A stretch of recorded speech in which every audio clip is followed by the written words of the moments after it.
So, National Assembly just passed the County Government's Additional Allocation Act. First of all, we were shocked that there were two bills that were originated by either houses, by the two houses of Parliament. Senate had originated a bill, and National Assembly originated another bill. We have been discussing this issue at Summit and at IBEC, that the year is coming to an end, and the County Additional Allocation Act has not been passed. Development partners who fund a lot of these projects, a lot of this funding in the County Additional Allocation Act are frustrated. So we're asking the Senate not to accept this bill.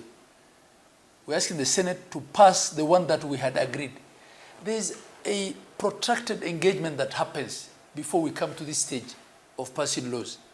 We appear before Senate, we negotiate with the CRA, right?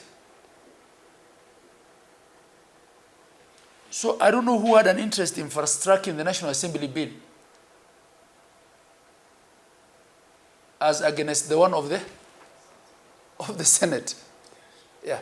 So we're asking the Senate to stand firm and pass the bill that we had agreed with them, because we appeared before the Senate. We appeared at IBEC. We discussed these things in IBEC. We agreed